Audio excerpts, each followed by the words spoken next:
This video is sponsored in part by Squarespace. Oklahoma and Texas, the Sooner State and the Lone Star State. Stick around and I'll tell you why the two have those nicknames. Anyway, two bordering southern states in these United States, separated by the Red River and, two perpendicular lines. Yeah, I'll tell you why those two panhandles exist later in the video too. Residents of both states tend to talk trash about each other, and sure, there's the trash talking of the Red River Showdown, which is the Oklahoma-Texas college football rivalry, but it even goes beyond that. And yeah, both states are indeed quite different. First of all, Texas is nearly 4 times bigger than Oklahoma. In fact, in terms of land area, Texas is the second biggest state in the country. Because of how big it is, it feels like many different states wrapped all up into one. East Texas has more in common with Louisiana than El Paso, and El Paso arguably has more in common with New Mexico than East Texas. This portion of the state is called the Texas Panhandle, and in many ways, it feels like Oklahoma, or even Kansas. Even the 4 biggest metro areas in the state, the Dallas-Fort Worth Metroplex, Houston, San Antonio, and Austin, seem radically different from one another. Texas also has more than 7 times as many people. And guess what? Texas has more people living there than any other state in the country other than California. Yeah, I compared Texas to California in another video. It was a trip, let me tell you. Anyway, while both Oklahoma and Texas are currently growing in population, Texas is one of the fastest growing states in the country. Half of the 10 fastest growing cities in the United States last year were in Texas, yo. Oklahoma has 2 metropolitan areas over 1 million people. Oklahoma City and Tulsa. Around 63% of the state's population live in these 2 metros. Texas has 4 metros, but check it. Its largest metro area, the aforementioned Dallas-Fort Worth Metroplex, has almost double the population of the entire state of Oklahoma. Perhaps because so many people want to move to Texas these days, the state does have a higher cost of living, overall anyway. In fact, Oklahoma is one of the cheapest states to live in the entire country. It's a bit shocking, actually. Tulsa will even pay you to move there. Texas is more ethnically diverse. Nearly 40% of Texans identify as either Hispanic or Latino. Around 30% of Texans speak Spanish fluently. Around 16% of Okies identify as Native American. Only Alaska has a higher share of its population to identify as such. So why is that?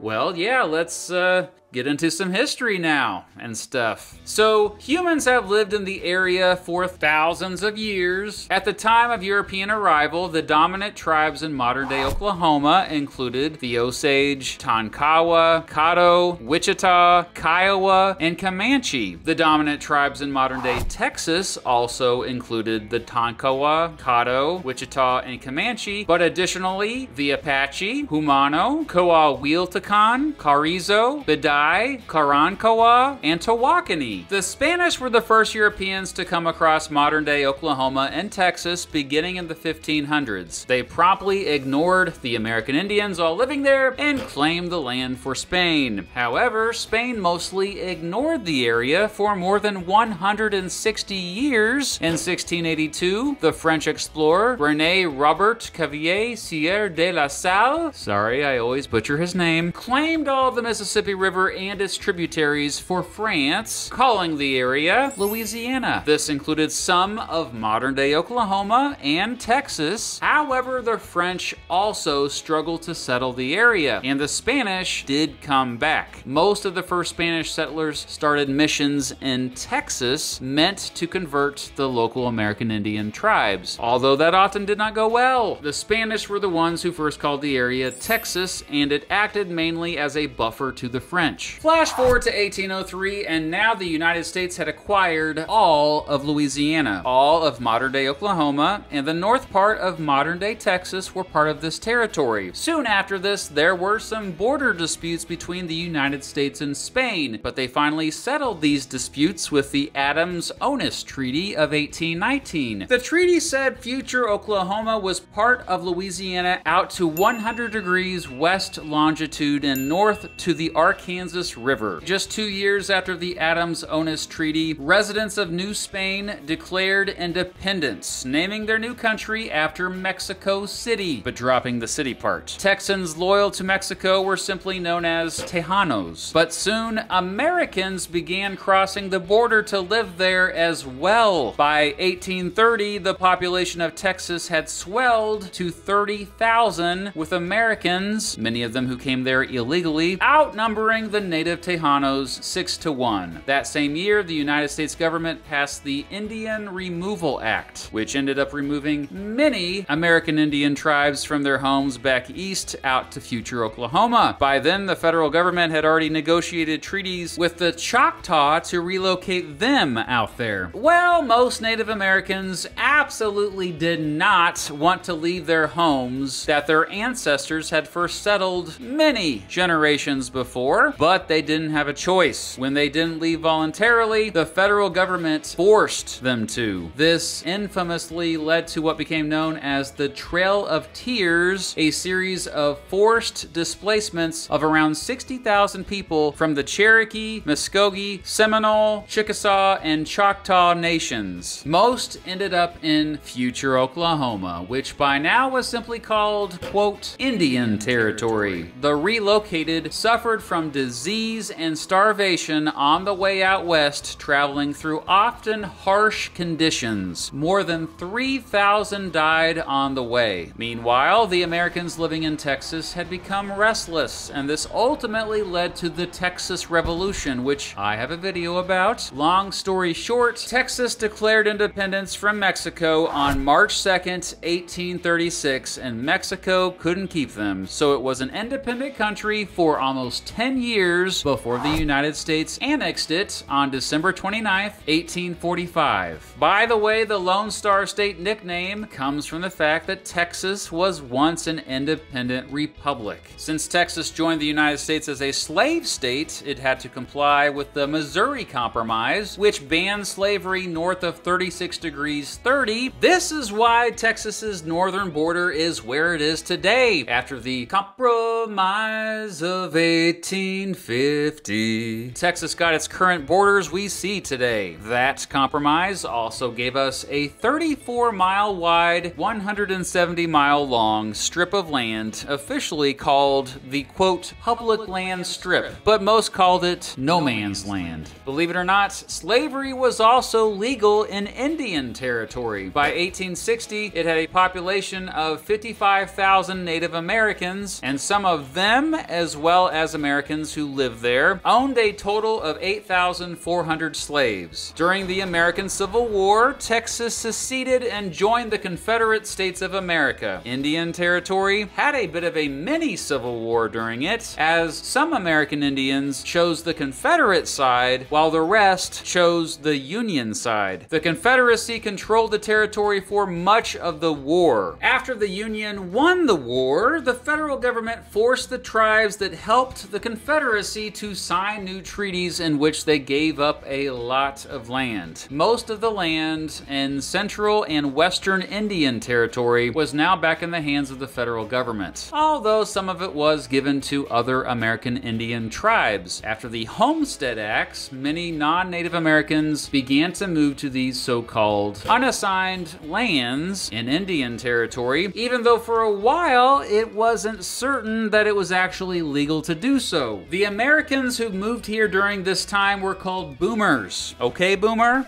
Okay then. After what's known as the Reconstruction period ended, for the rest of the 1800s and into the 1900s, the Texas government heavily discriminated against African Americans through Jim Crow laws and other ways. Meanwhile, more and more Americans were sneaking into Indian Territory. Cowboys from Texas, no, not the football team, No, not those folks. Actual cowboys had also been regularly leading thousands of cattle at a time through Indian Territory to Kansas, where the railroads were. Some cattle ranchers decided to just settle the aforementioned area known as No Man's Land, which is simply known as the Oklahoma Panhandle today. They tried to start their own territory called Cimarron Territory, but long story short, it didn't work out. In 1887, the United States government passed the Dawes Act, which broke up land collectively held by American Indian tribes into individual holdings. Well, this law ended up opening a bunch of land to be open to non-Native American settlement in Indian Territory. Other treaties opened up even more land, and finally, on March 23rd, 1889, the United States government officially opened up all the unassigned lands to settlement to non-Native Americans. This led to a huge land rush of boomers to Indian Territory. They weren't supposed to settle the unassigned lands until April 22nd, and people literally lined up at its borders until then to rush to claim land. However, some people illegally snuck across the borders early, and these settlers were given the nickname Sooners. Yep, that's why Oklahoma has the Sooner State nickname. Today, the University of Oklahoma's fight song is Boomer Sooner. Anyway, soon after this, Indian Territory became Oklahoma Territory. By the way, Oklahoma is a Choctaw word that translates to, quote, red people. Yeah, that's pretty cringe, bro. Soon after Oklahoma Territory became a thing, it had a border dispute with Texas. Oh yeah, Texas. I haven't brought you up in a while. Sorry about that. Well, thanks to the Supreme Court, Oklahoma won that border dispute, giving it its modern borders. By 1907, enough settlers had moved to Oklahoma for it to officially enter the Union as the 46th state, 62 years after Texas became a state. In the early 1900s, both states began to quickly grow as many moved to both to farm. However, beginning in the 1920s, farming was not nearly as profitable, and during the Great Depression of the 1930s, the Dust Bowl wreaked havoc on both states, particularly in the Texas and Oklahoma panhandles. Because of the Dust Bowl, around 15% of Okies moved away, many of them to California. World War II dramatically helped jumpstart the economy of Texas, and after the war, both states prospered due to the discovery of oil fields, especially in Texas. By the end of the century, Texas had the second biggest economy in the country. And yes, today the median household income is higher in Texas. Oklahoma also has a higher poverty rate. Taxes are much lower in Oklahoma overall. Still, according to both CNBC and Forbes magazine, Texas is a much better state for business. Major industries in Texas include tourism, agriculture, energy, healthcare, and aeronautics. Major industries in Oklahoma also include energy and healthcare, but additionally, retail, manufacturing, and education. More Texas residents have college degrees. Texans are younger on average. The climate differences between the two states are mostly due to Oklahoma being further north and Texas being next to the Gulf of Mexico. Being further north, Oklahoma gets colder in the winter and you don't find palm trees there like you find down in Texas. Still, most of both states have what's known as a humid subtropical climate. Also, the further west you go in both states, the drier it gets. The Oklahoma Panhandle has mostly a semi-arid climate, and so does much of western Texas, with parts of West Texas being a full-on desert for real. Much of both states is made up of prairie and hills. Texas has four big physical regions: the Gulf Coastal Plains, Interior Lowlands, Great Plains, and Basin and Range Province. Texas does have mountains in that Basin and Range Province. Many people don't realize this, but Oklahoma also has small mountains. In fact, fact, it technically has 4 mountain ranges: the Arbuckle Mountains, the Wichita Mountains, the Ozark Mountains, and the Washita Mountains. At the western edge of Oklahoma's Panhandle is Black Mesa State Park, where the prairie gets a sneak peek at the beginning of mountains to the west. Oklahoma is landlocked. Texas has 367 miles of coastline. At least in recent years, Oklahoma has seemed to get bigger earthquakes. That said, both can get them, and they've never been higher than 6 on the Richter scale. Texas has to worry about hurricanes. Oklahoma does not. In fact, some of the most devastating hurricanes of the past century or so have landed in Texas. Medical marijuana is legal in Oklahoma, not in Texas. Marijuana is completely illegal there, so that's why no one in Texas consumes marijuana.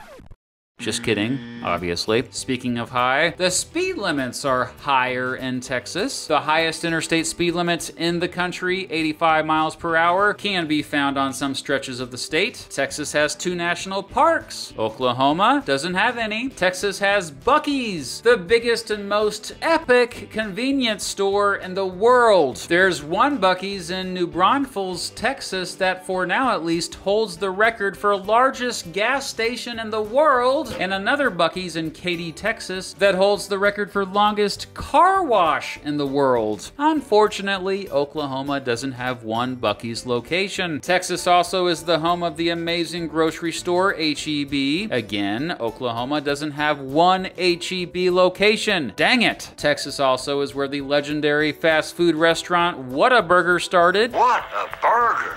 Okay, Oklahoma has plenty of Whataburgers, and thank goodness for that. Oklahoma also is the home of Quick Trip and Love's, which both kind of rival Buc-ee's, so you know. Oklahoma is lacking in major league sports teams, so many Okies are just fans of Texas major league sports teams. But for the rest of this video, let's just look at the similarities between the two states. There aren't many. Actually, much of the similarities revolve around the residents, who definitely share a similar culture. For example, when it comes to food, most folks in both states seem to love barbecue, chicken fried steak, and tacos, of course. Another example is that in both states, strangers are more likely to talk to you. Disclaimer, I have literally no studies to back this up. This is all based on my mediocre original research. Residents of both tend to have a variation of a southern accent, although this starts to disappear in bigger cities in both. Both have lenient gun laws. Christianity is the biggest religion in both states. In particular, most Christians in both states identify as Protestant, although Texas has a sizable group of Christians who are Roman Catholic. Residents of both tend to lean to the right politically, although Oklahoma more so. In fact, Oklahoma is one of the most conservative states in the country. The last time the majority of folks there